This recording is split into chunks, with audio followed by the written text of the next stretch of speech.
যদি ন্যূনতম কোনো টালবাহানা দেখতে পাই তবে ইউনূস সরকার যেন সাবধান হয়ে যায়। গোপালগঞ্জে বাগেরহাটে আমাদের ভাইদের উপর আক্রমণ করা হয়েছে, এখনো পুলিশ প্রশাসন ঘুমাচ্ছে। আমি বলতে চাই স্বরাষ্ট্র উপদেষ্টা কি করে?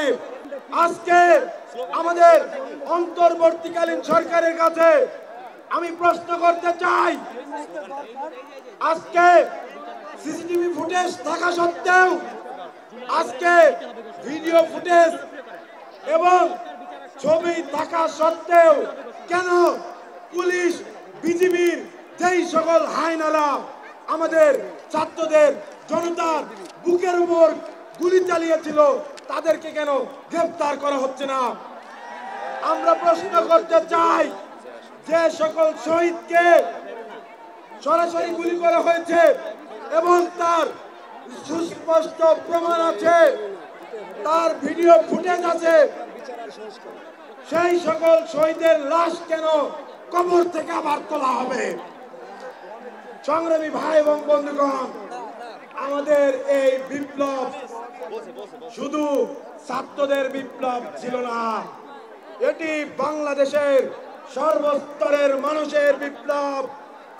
এইখানে ভাইরা এসেছেন, মংলা বন্দরের শ্রমিকেরা এসেছেন, এইখানে এসেছেন আশুলিয়ায় থাকা সেই সকল শ্রমিকেরা যারা বুলেটের সামনে দাঁড়িয়ে বুক চিতিয়ে লড়াই করেছেন, কিন্তু আজও তাদের বৈষম্য দূর হয় নাই। আমাদের যেই সংবিধান ৭২ সালে রচিত হয়েছিল, সেই সংবিধানে বাঙালি জাতীয়তাবাদের মাধ্যমে আমাদেরকে আলাদা করে দেওয়া হয়েছিল।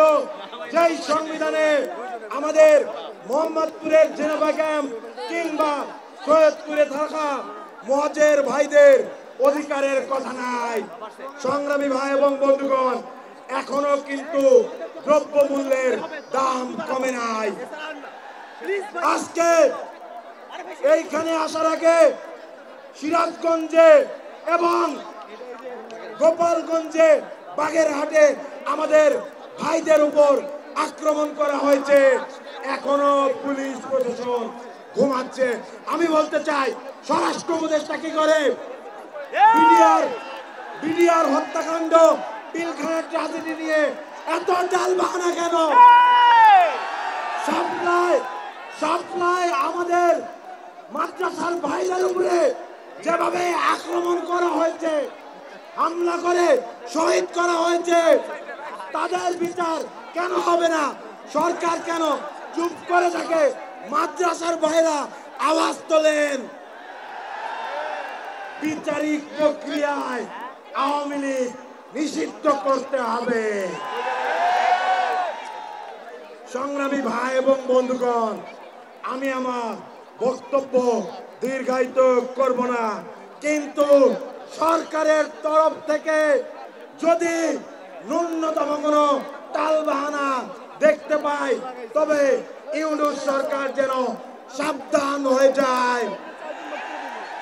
আমরা বলতে চাই, বিভিন্ন রাজনৈতিক পক্ষ যারা সুশীলতা করে, বলতে চাই চাঁদাবাজি করে কারা? ছাত্ররা। সাবধান হয়ে যান। সংগ্রামী ভাই এবং বন্ধুগণ, আমি জাতিকে আরো একবারের জন্য ঐক্যবদ্ধের ডাক দিয়ে আমি আমার বক্তব্যের সমাপ্তি করছি। ইনকিলাব জিন্দাবাদ।